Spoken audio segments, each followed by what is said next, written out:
Assalamualaikum, salam sejahtera. Jom kita bersama cikgu lagi pada kali ini. Jom kita pasak sejarah untuk bab 8 bab baru untuk tingkatan mengenai 8.1 iaitu permulaan tajuk ni lah. Untuk bab ni lah iaitu pembangunan ekonomi. So di sini sebenarnya kita akan lihatlah rancangan pembangunan 5 tahun. Okey. Dalam kita menyentuh mengenai rancangan pembangunan 5 tahun ni, di sini kita boleh bahagikan rancangan pembangunan 5 tahun kita ni kepada 2 tahap. Iaitu satu tahap pertama ni dan yang kedua adalah tahap kedua.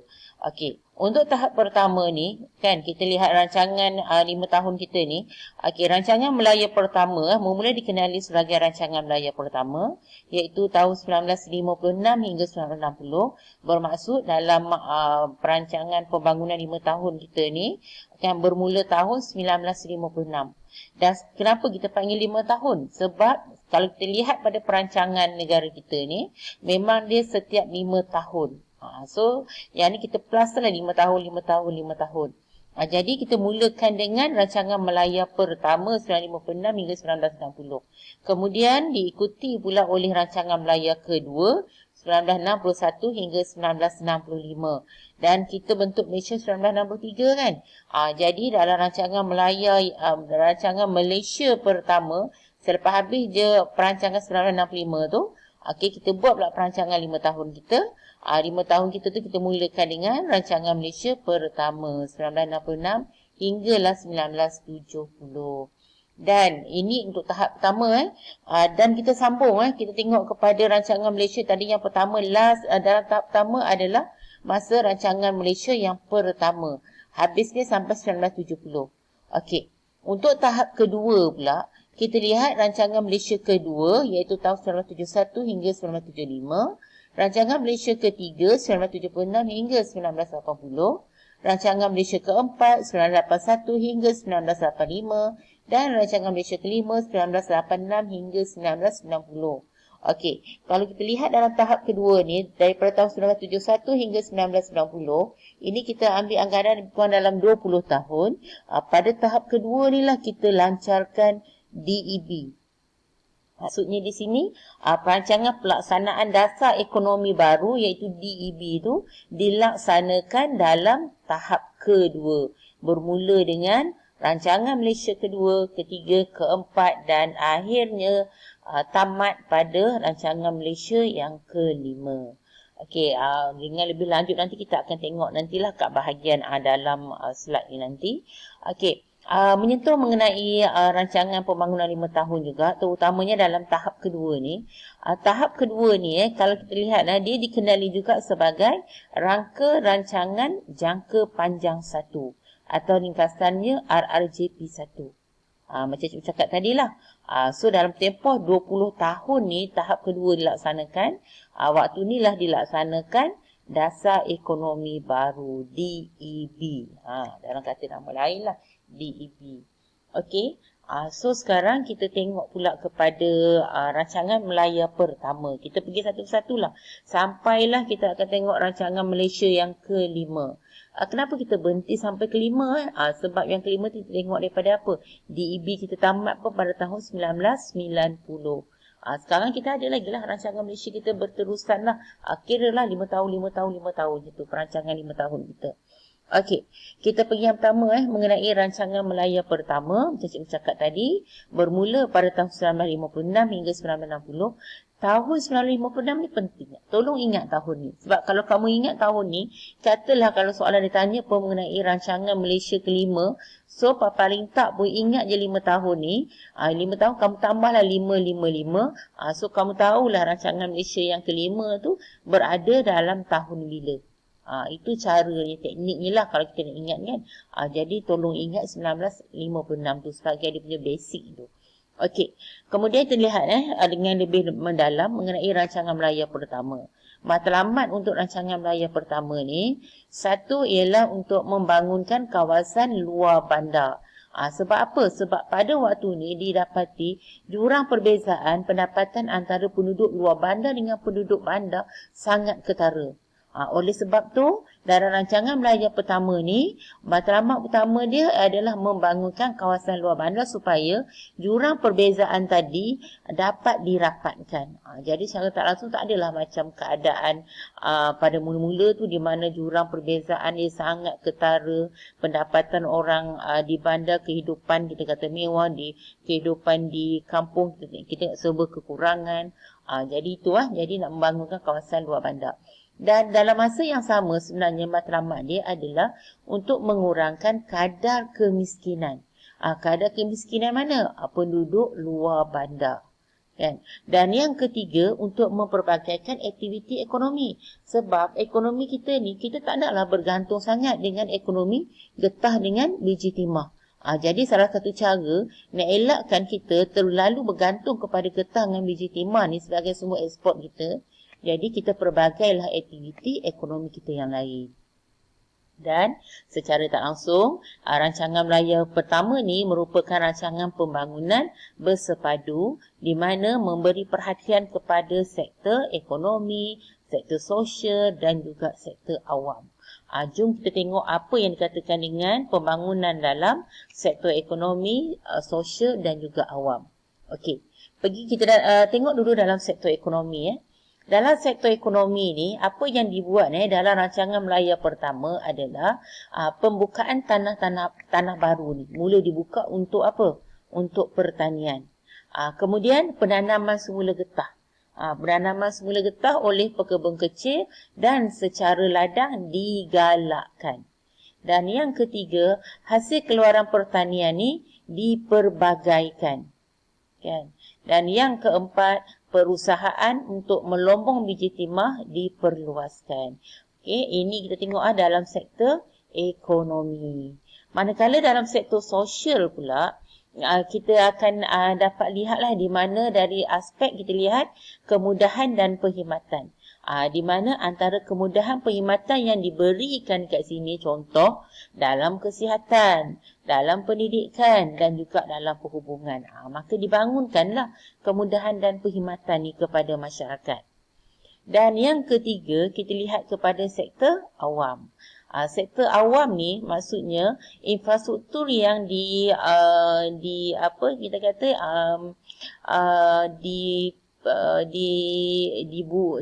dibuatlah ataupun kita kata yang dibina kan untuk kesejahteraan masyarakat pada waktu ni. Antara infrastrukturnya ialah macam balai polis, kem tentera, pejabat pos, mahkamah dan rumah kaki tangan kerajaan diberi tumpuanlah di sini kan, yang mana yang melibatkan sektor awam.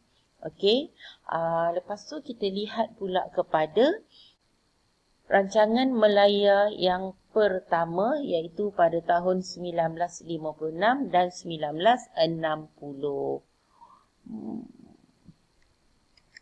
Okey, dalam rancangan Melayu pertama, kita ada dua agensi utama yang memainkan peranan penting dalam menjayakan kita kata rancangan Malaysia pertama ni.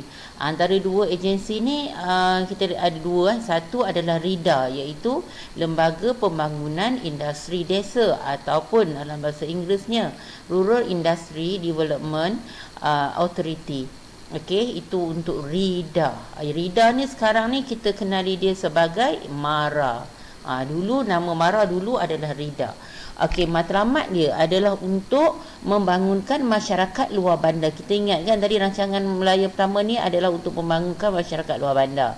Jadi RIDA ni ditubuhkan adalah untuk membangunkan masyarakat di luar bandar. Dan peranan dia, apa yang dilakukan oleh RIDA ni, yang pertama kita lihat dia memberi pinjaman kepada pengusaha pertanian kecil. Dan yang kedua, membantu dari segi pemasaran hasil pertanian yang dihasilkan oleh para petani tu. Jadi RIDA ni akan membantulah dari segi pemasaran dia. Dan yang ketiga, dia menggalakkan orang Melayu ni untuk menyertai perniagaan. So kita hari ni kita kata macam untuk nak ubah kita kata ekonomi orang Melayu pada waktu ni. Jadi untuk menggalakkan penyertaan orang Melayu dalam bidang perniagaan. Kemudian itu tentang RIDA. Okey, agensi yang keduanya adalah Lembaga Kemajuan Tanah Persekutuan atau Federal Land Development Authority. Dalam nama yang lain, FERDA lah. Kalau sebut FERDA je kita faham kan FERDA kan. Jadi FERDA. Jadi FERDA ni ditubuhkan dalam rancangan melayah yang pertama. Okey, peranan FERDA. Peranan FERDA ni adalah untuk meningkatkan taraf hidup masyarakat luar bandar. Dan dia juga secara tak langsung dapat meningkatkan hasil pertanian negara. Dan melalui FERDA ni, bila adanya FERDA ni, maka banyaklah tanah-tanah baru dibuka secara besar-besaran. Jadi tanah-tanah baru ni dibuka, satu digunakan untuk dijadikan sebagai untuk menjalankan aktiviti pertanian lah. Dan dalam masa yang sama sebenarnya di kawasan pertanian ni akan dibuka pertempatan baru yang dilengkapi dengan kemudahan asas. Biasanya penduduk-penduduk miskin ni, yang miskin dalam masyarakat ni, maka mereka ni akan dipindahkan di pertempatan ni. Jadi secara tak langsung ni, kiranya melalui FERDA ni, penduduk-penduduk miskin ni telah ditransform mereka menjadi petani moden. Itu tentang FERDA, dan tumpuan pertanian dia lebih kepada getah dan juga kelapa sawit. Itu tanaman dia lah. Dan selain daripada itu, keprihatinan kerajaan dalam pembangunan luar bandar ni, kita lihat dengan adanya penubuhan Kementerian Pembangunan Negara dan Luar Bandar 1958 yang diketuai oleh Datuk Abdul Razak bin Datuk Usid. Okey, apa pula peranan Kementerian Pembangunan Negara dan Luar Bandar ni pula? Peranan dia adalah untuk menyelaras dan menjayakan segala ataupun semua program pembangunan luar bandar ni, aero sikit kat sini. Dan satu lagi melalui apa? Melalui agensi RIDA dengan FERDA ni lah. Yang akan menjayakan, kita kata, di bawah Kementerian Pembangunan Negara dan Luar Bandar ni. Okey, itu tentang rancangan melaya pertama. Jadi kalau kita lihat pada rancangan melaya pertama ni, kita lihat dia kurang memberangsangkan. Sebab apa kurang memberangsangkan? Sebab pada waktu ni didapati yang masih lagi berlaku ancaman komunis. Sebab masa kita mulakan rancangan melaya pertama 1956, kita masih lagi dalam keadaan darurat. Darurat kita tamat 1960. Jadi pada waktu ni kita lihat ancaman komunis semasa darurat masih lagi berlaku. Dan dalam masa yang sama sebenarnya dalam rancangan melaya pertama ni berlaku kejatuhan harga komoditi, ejaan lagi kat sini M tu, harga komoditi getah dan biji timah di pasaran dunia. Jadi bila kejatuhan harga komoditi getah dengan biji timah ni, ini merupakan ekspor utama kita. Sebab tu kita kata pencapaian dalam rancangan melaya pertama ni kurang memberangsangkan. Okey, itu tentang rancangan melaya yang pertama. Jadi kita pergi pula tentang dalam rancangan melaya yang kedua, bermula 1960 hingga 1965. Okey, dalam rancangan melaya kedua ni, rancangan melaya kedua ni adalah kesinambungan daripada rancangan melaya. Jadi sebenarnya kalau kita ingat apa dalam rancangan melaya pertama tu, itulah juga matlamat dalam rancangan melaya yang kedua. Sebab dia kesinambungan daripada rancangan melaya pertama. Dan penekanan kalau kita lihat sini lebih kepada apa? Pembangunan penduduk luar bandar. Sama kan dalam rancangan melaya pertama tadi. Okey, Tujuan dalam rancangan melaya kedua ni adalah untuk merapatkan jurang perbezaan pendapatan penduduk luar bandar dengan penduduk bandar, mengurangkan kemiskinan dan meningkatkan taraf hidup rakyat. So sama jadi di sini saya tak langsung kita boleh ingatlah, kita ingat dalam rancangan melaya pertama tu, so kita dah tahu dalam rancangan melaya pertama sebenarnya benda yang sama juga. Dan dalam rancangan melaya pertama FERDA ditubuhkan. Jadi dalam rancangan melaya kedua pula, program pembukaan tanah FERDA digiatkan. Maksudnya dia bertambah pesat lagi lah. FERDA dah ada kan pada waktu ni kan. Jadi ditambahkan lagi, dipesatkan lagi, digiatkan lagi dari segi program pembukaan tanahnya. Okey, selain daripada itu, usaha untuk memperbagaikan tanaman bagi mengurangkan kebergantungan terhadap getah dan makanan import pun kita lihat diusahakan pada waktu ni. Dan rancangan melaya tadi pun ada juga kan, memperbagaikan tanaman untuk kita tak nak bergantung kepada apa, getah dengan biji timah tadi. Jadi sama juga, cuma kita tambah kat sini termasuk juga kita tak nak bergantung kepada makanan import. Okey. Hasil daripada sini kita lihat ditubuhkan Lembaga Pemasaran Pertanian Persekutuan ataupun dalam nama Inggerisnya Federal Agricultural Marketing Authority, iaitu FAMA. FAMA ni ditubuhkan apa? Untuk bantu petani kita ni untuk atasi masalah pemasaran dan seterusnya akan dapat meningkatkan hasil pertanian mereka. Jadi bila ada farmer ni senanglah. Petani-petani ni dapat diberi pasaran kepada petani ni. Jadi petani ni dapat keluarkan hasilnya nanti. So dah disediakan platform untuk dipasarkan di mana perlu dipasarkan. So secara tak langsung tak akan rugilah petani ni dan akan menambahkan lagi pendapatan mereka. Okey, itu dari segi farmer. Kemudian kita lihat selain daripada itu, dalam rancangan Melaya kedua juga, apa yang ditumpukan di sini adalah untuk infrastruktur sosial. So sama dalam rancangan Melaya pertama tadi kan, dalam infrastruktur sosial. So sama juga dia dalam pelajaran, kesihatan dan juga perumahan. Malah dalam rancangan Melaya kedua juga disediakanlah usaha untuk menyediakan peluang pekerjaan, diberi perhatian kat sini. Dan Kementerian Pembangunan Luar Bandar juga telah mewujudkan bilik gerakan negara di Kuala Lumpur, di mana bilik gerakan negara ni dia adalah untuk menyelaras pembangunan peringkat negeri, daerah dan juga kampung.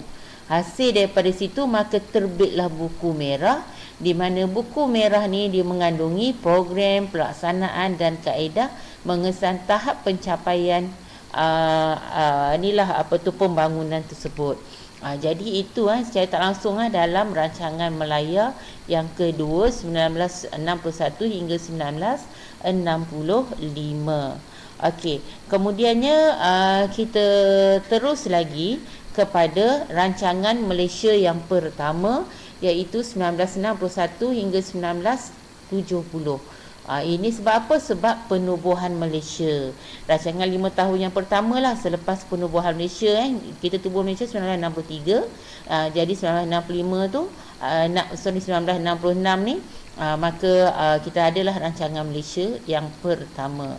Okey, tumpuan dia di sini lebih kepada integrasi nasional melalui program pembangunan yang memfokuskan kepada kesejahteraan rakyat. Sebab dia apa? Dia melibatkan Malaysia sekarang, berbilang kaum semua kan, termasuk Sabah Sarawak pada waktu ni. Dan bersifat bersepadu, di mana dia merangkumi semua bidang ekonomi dengan memperbagai ekonomi pertanian dan perindustrian. So dalam masa yang sama kita majukan aktiviti pertanian, ekonomi pertanian dan juga aktiviti ekonomi perindustrian kita. Malah di sini pembukaan tanah Felda semakin pesat. So maksudnya Felda ni masih lagi memainkan peranannya, di mana dalam rancangan yang ketiga ni, rancangan Malaysia yang pertama kiranya kan, kalau ikut rancangan pembangunan 5 tahun yang ketiga lah, Felda membuka lagi tanah dia, pembukaan tanah dia menjadi semakin pesat. Dan di sini juga muncul projek-projek iaitu macam projek Tiga Segi Jengke, Johor Tenggara dan juga Pahang Tenggara. Malah di sini ditubuhkan Lembaga Pemulihan dan Penyatuan Tanah Negara, iaitu FEKRA. FEKRA ni apa pula tugas dia? FEKRA ni tugas dia adalah untuk bantu Felda untuk menjalankan pembangunan ekonomi di kawasan luar bandar. Sebab Felda ni kalau kita lihat kerja dia dah banyak dah pembukaan tanah ni kan. Jadi bila Felda ni tugas dah jadi berat di sini, maka ditubuhkanlah FEKRA. Kalau ditanya apa tujuan FEKRA ditubuhkan, untuk membantu Felda menjalankan pembangunan ekonomi kawasan luar bandar. Okey, itu tentang Felda kat situ. Selain daripada itu, tengok RIDA pula. RIDA ni pula digantikan dengan MARA, Majlis Amanah Rakyat, tahun 1966 ni. Matlamat MARA membantu Bumiputera dalam perdagangan dan perindustrian. Kalau sebelum ni nak membangunkan kawasan luar bandar, sekarang ni nak menjadikan golongan Bumiputera ni terlibat dalam perdagangan dan perindustrian. Dan strategi MARA pada waktu ni nak membantu golongan Bumiputera ni, maka dia pun bantulah usahawan Bumiputera. Yang mana yang nak belajar, nak berniaga ke apa tu, jadi bantu usahawan Bumiputera. Yang kedua, menambah guna tenaga Bumiputera. Kan maksud guna tenaga lah, tenaga kerja lah. Dan yang ketiga, meningkatkan equity Bumiputera, maksud hak milik harta sebagai modal harta dan sebagainya. Dan yang keempat, menyediakan kemudahan asas kepada Bumiputera. Sebab kita tahu majoriti Bumiputera duduk di kawasan luar bandar. Jadi itulah kita menyediakan kemudahan asas kepada Bumiputera. Dan pada waktu ni juga kita lihat Bank Bumiputera telah ditubuhkan untuk menggalakkan penyertaan Bumiputera dalam perusahaan. Kan di mana di sini kita lihatlah perusahaan dan menggalakkan Bumiputera lah dalam bidang tersebut. Kan cikgu tu typo sikit kat sini, minta maaf ya untuk tu. Okey, kemudian selain daripada rancangan Malaysia yang pertama, selain daripada kita kata penubuhan Bank Bumiputera tadi, kita lihat ada lagi penubuhan Perbadanan Nasional Berhad iaitu PERNAS. Tujuan untuk apa? Penyertaan Bumiputera dalam bidang perusahaan dan juga perdagangan. Kemudian tubuh MARDI pula, Institusi Penyelidikan dan Kemajuan Pertanian. MARDI ni tanggungjawab dia menjalankan penyelidikan dan memperkenalkan teknologi bagi pertanian, kecuali getah aja. So yang lain aktiviti pertanian yang lain kecuali getah. Dan kemudian adanya Lembaga Kemajuan Perindustrian Malaysia dan iaitu MIDA, dan Lembaga Penasihat Tarikh, di mana mereka ni dua lembaga ni kalau lihatlah dia tentang membangunkan sektor perindustrian. Kemudiannya ditubuhkan Akta Pelaburan yang berfungsi untuk menggalakkan kemunculan industri baru. Okey, sekarang kita pergi kepada rancangan Malaysia kedua. Rancangan Malaysia kedua ni dibuat pada tahun 1971. Perancangan kita kata ataupun kita kata pembangunan 5 tahunnya, di mana dalam rancangan pembangunan 5 tahun ni, ini adalah kalau rancangan Malaysia kedua ini adalah kita kata antara rancangan 5 tahun yang pertama lah di bawah DEB. Sebab DEB bermula dalam rancangan Malaysia yang kedua, itu 1971. Okey, matlamat rancangan Malaysia kedua ni adalah untuk menyelesaikan masalah ekonomi dan sosial antara kaum, kawasan dan juga wilayah. Jadi tumpuan ni sama juga macam sebelum rancangan Malaysia 1 dengan rancangan Melayu 1-2 ni kan, untuk membasmi kemiskinan tanpa mengira kaum dengan menambah pendapatan dan menyediakan pekerjaan, dan ingin menghapuskan identiti kaum ikut fungsi ekonomi. Sebab kalau sebelum ni identiti kaum ni ditentukan kita lihat kepada fungsi ekonomi tu. Contoh, kalau orang Melayu biasanya menjalankan aktiviti pertanian dekat kampung, itu kita kata label yang diberi, identiti yang diberi kepada orang Melayu. Manakala orang Cina pula kita akan lihat sebagai kerja dekat di ladang estate ke apa. Itu untuk orang India. Manakala untuk orang Cina pula dia lebih kepada perniagaan ataupun perlombongan. Itu kiranya ditetapkanlah identiti kaum tu mengikut fungsi ekonomi. Inilah yang kita nak hapuskan dalam rancangan Malaysia yang kedua ni. Selain daripada itu, program pembangunan kawasan luar bandar diteruskan sama juga sebelum ni, dan agensi di bawah Kementerian Tanah dan Kemajuan Wilayah juga telah ditubuhkan, di mana agensi yang ditubuhkan di bawah Kementerian Tanah dan Kemajuan Wilayah ni adalah untuk melaksanakan program pembangunan di wilayah tersebut. Dan agensi-agensi lain yang ditubuhkan pula adalah untuk membantu golongan petani, untuk menggalakkan perusahaan dan perdagangan, dan juga untuk memajukan bandar di kawasan tersebut. Okey, itu dalam rancangan Malaysia yang kedua. Dan kita lihatlah, ini adalah senarai-senarai agensi yang ada. Pertama adalah LPN. LPN ni adalah Lembaga Beras dan Padi Negara. Fungsi dia apa? Untuk stabilkan harga padi. Kemudian LKIM ni Lembaga Kemajuan Ikan Malaysia, ditubuhkan pada tahun 1971. Fungsi dia adalah untuk membangunkan dan memodernkan industri perikanan, selain daripada meningkatkan taraf hidup nelayan itulah. Dan selain daripada itu, kita ada UDA, iaitu Perbadanan Kemajuan Bandar. Kemajuan Bandar pada tahun 1971, di mana untuk membangunkan bandar lah. Dan kita yang keempat, kita ada pihak berkuasa Kemajuan Pekebun Kecil Perusahaan Getah, ataupun kita namai dia sebagai RISDA. Apa pula fungsi RISDA ni pula? Membantu pekebun kecil getah dari segi penyelidikan dan penanaman semula getah lah di situ kan. Jadi RISDA ni dia berkaitan mengenai getah.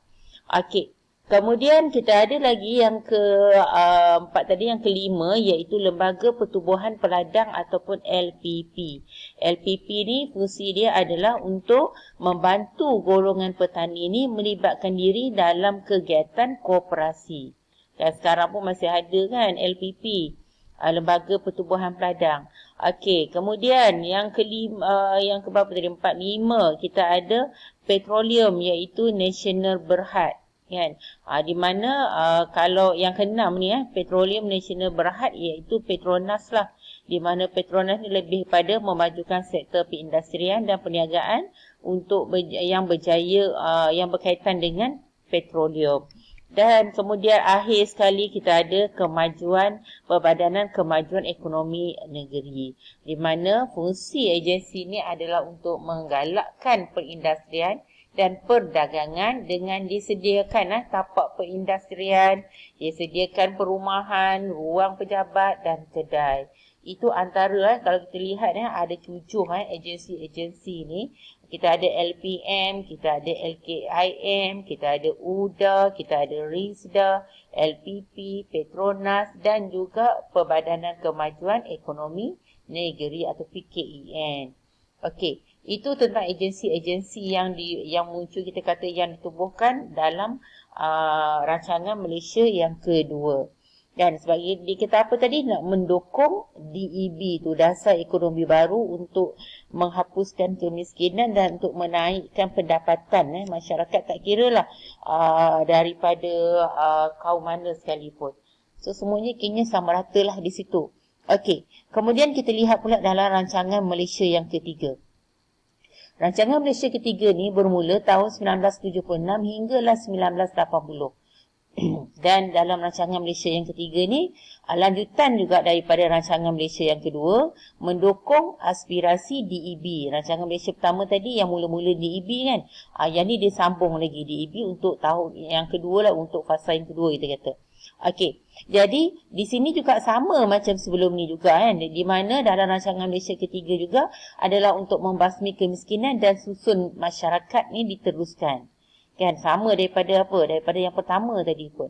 Jadi program pembangunan pertanian dan perindustrian ini diteruskan, di mana ini adalah bertujuan untuk meningkatkan produktiviti dan memberi peluang pekerjaan, dan akhir sekali dapat meningkatkan taraf hidup rakyat. Jadi 3 ni. Jadi kenapa diadakan pembangunan pertanian dan perindustrian ni? Yang pertama untuk meningkatkan produktiviti, yang kedua bagi buka peluang pekerjaan, dan yang ketiga untuk meningkatkan taraf hidup rakyat. Dan dibukalah tanah di sini secara besar-besaran. Itulah kita ada Kejora, Lembaga Kemajuan Johor Tengah. Lepas tu kita ada ke Tengah, iaitu Lembaga Kemajuan Terengganu Tengah. Dan kita ada Dara, Lembaga Kemajuan Pahang Tenggara. Dan akhir sekali kita ada Kesedar, iaitu Lembaga Kemajuan Kelantan Selatan. Dan tumpuan pembukaan tanah ni kita lihat tumpuan dia adalah lebih kepada getah, penanaman getah dan juga kelapa sawit. Sebab apa? Sebab getah dan kelapa sawit ni adalah tanaman ekspor. Kan, kita tanam dia untuk kita ekspor kepada pihak luar. Maksud kita jual lah kepada pihak luar. Okey, agensi pembangunan wilayah diluaskan peranan dia lagi di sini, di mana di dalam pembangunan industri dan pembangunan bandar-bandar baru. Ini kita nampak kita kata dari segi kawasan pun memang telah dibuka kawasan-kawasan baru dan sebagainya lah. Okey. Kemudian kita ada selain daripada tu, kita ada rancangan Malaysia yang keempat. Rancangan Malaysia yang keempat ni bermula tahun 1981 hingga 1985. Okey. Masih lagi mendukung aspirasi DEB ni. Ini kita kata dalam fasa ketiga dia lah.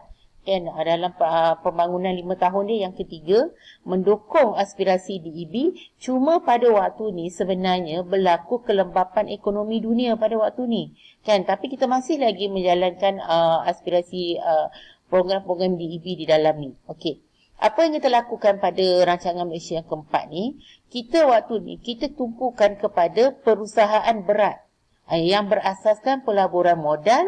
Yang kedua, ini berasaskan pelaburan modal satu. Yang kedua, kita penggunaan teknologi yang tinggi. Dan yang ketiga, tenaga pekerja mahir. So sekarang ni, kita dah mula menumpukan kepada perusahaan berat. Jadi, bila kita tumpukan kepada perusahaan berat ni, maka muncullah HICOM. HICOM ni apa? HICOM ni adalah Perbadanan Industri Berat Malaysia. Daripada HICOM ni lah kita untuk apa? Untuk mengenal pasti, memulakan dan menguruskan projek industri berat yang cekap yang dikendalikan seperti yang dikendalikan oleh pihak swasta lah.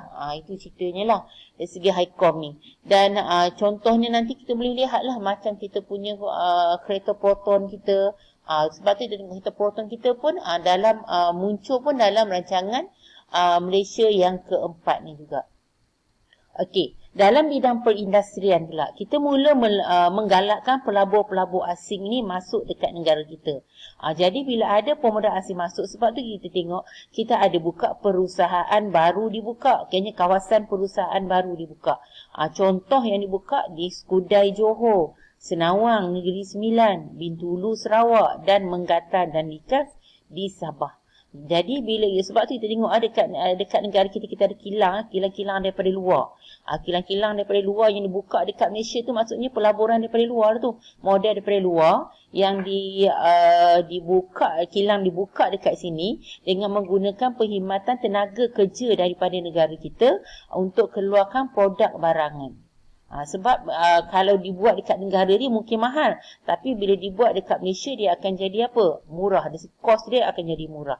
Itulah sebab tu kita menggalakkan pelabur modal asing ni datang digalakkan untuk melaburlah dalam negara kita. Kemudian kita ada zon perdagangan bebas. Zon perdagangan bebas ni diperkenalkan di Bayan Lepas, Pulau Pinang dan Sungai Weh, Selangor. Kan, zon perdagangan kalau orang Pulau Pinang ni biasa sangatlah dengan zon perdagangan bebas ni. Okey. Kemudian kita ada dalam rancangan Malaysia yang keempat juga kan, bagi untuk memastikan keberkesanan projek industri kita ni, kita buat ada dua program di sini di mana satu adalah kajian dasar perindustrian Malaysia, di mana ini mengkaji mengenai kelemahan dan struktur perindustrian negara dikenal pasti di sini. Dan yang kedua, pelan induk perindustrian. Pelan induk perindustrian ni pula adalah untuk menyediakan hala tuju pembangunan industri dan strategi pelaksanaan dia macam mana. Dan hasil daripada sini juga kita lihat adanya kita mula ada dasar perswastaan, dasar persyarikatan Malaysia di mana melibatkan sektor swasta lah dalam menjana ekonomi negara dan secara tak langsung juga dapat meringankan beban kerajaan. Ini kita akan pergi lebih lanjut lah dalam bahagian dasar-dasar negara nanti. Okey. Kemudian kita pergi kepada dalam PNB pula. Okey, PNB dengan ASN. Okey, dalam rancangan Malaysia yang keempat ni, Pemodalan Nasional Berhad atau PNB dengan skim amanah saham nasional ASN, okey, ditubuhkan, diwujudkan di mana ia adalah untuk mengimbangi pemilikan harta dan saham perindustrian antara Bumiputera dengan bukan Bumiputera. Bila ada PNB dengan ASN ni, mulalah kita kata golongan Bumiputera ni mula melibatkan dirilah di dalam yang berkaitan mengenai saham ni, pemilikan harta dan saham ni. Dan kita ada DPN, kan, Dasar Pertanian Negara. Ini pun nanti kita akan cerita lebih lanjutlah dalam sesi kita yang berikutnya nanti. Di mana dia untuk menggiatkan sektor pertanian secara bersepadu. Dan kita ada dalam rancangan Malaysia keempat ni, kita lihat mencatatkan perkembangan keluaran KDNK pada kadar 5.8% setahun dan pendapatan per kapita ni telah meningkat pada kadar 4.4% setahun. So ini yang kita kata yang dalam rancangan Malaysia yang keempat. Dan akhir sekali adalah rancangan Malaysia yang kelima. Dalam rancangan Malaysia yang kelima ni, ini adalah tahun yang terakhir, kita rancangan 5 tahun terakhir untuk merealisasikan DEB. Sebab last dia adalah 1990. Jadi pendekatan yang diberikan masih lagi dalam perindustrian, di mana bila penekanan kepada perindustrian, kita mula melonggarkan peraturan mengawal hak milik syarikat dan pelesenan dalam sektor swasta. Ini nak menarik orang luar datang. Kemudian syarat pelaburan modal asing pun dilonggarkan. Dan untuk apa? Untuk meningkatkan pelaburan sektor perindustrian berorientasikan ekspor. Dan kerajaan juga telah menubuhkan meningkatkan kecekapan pengurusan agensinya dengan ada kerjasama dengan sektor swasta yang kita ada dasar perswastaan, dasar pensyarikatan tadi itu. Okey.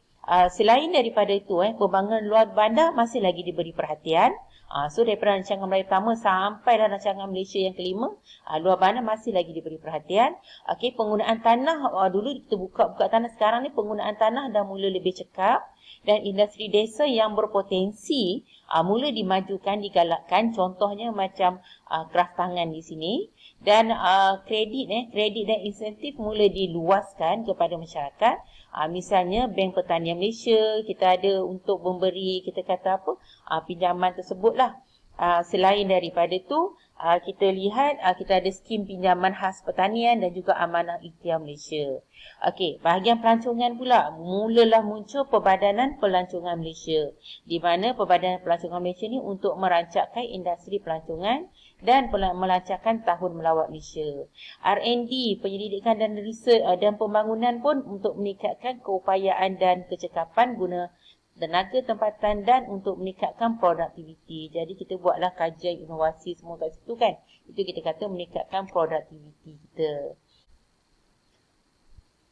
Rumusannya di sini, apa yang kita boleh simpulkan di sini keseluruhan dia untuk rancangan pembangunan 5 tahun ni yang di Malaysia ni memang menunjukkan kemajuan yang dicapai di situ. Dan pelaksanaan DEB ni secara tak langsung telah dapat merapatkan jurang antara kaum serta wilayah. Kalau sebelum ni kita nampak sebelum DEB ni jurang antara kaum ni memang sangat jauh. Kita nampak perbezaan dia. Tapi melalui pelaksanaan DEB ni telah dapat merapatkan jurang antara kaum dan wilayah. Dan selain daripada itu, kadar kemiskinan yang kita perangi daripada rancangan Melayu pertama sehinggalah rancangan Malaysia yang kelima ni, dari situ kita lihat dari segi kadar kemiskinan dah menurun pun kat situ. Dan pendapatan per kapita dan hak milik modal saham kaum Bumiputera. Kita nampak di sini pun hak milik modal saham Bumiputera pun dah pun meningkat hasil daripada DEB ni juga. Secara tak langsung kita lihat sikit dari segi hak milik modal ni. Hak milik modal ni saham Bumiputera ni kita boleh lihat sebenarnya DEB sasarkannya untuk 30%. Maksudnya hak milik modal saham Bumiputera ni dapat dimiliki sebanyak 30%. Tapi hasil daripada DEB selama 20 tahun tu, kita lihat hak milik modal saham Bumiputera ni adalah 20.3%. Kalau kita lihat di sini tak tercapai sikit lah target dia. Sebab dia kurang sikit lah daripada sasaran kita kan, iaitu 30%. Tapi kita dah capai kat sini 20.3%.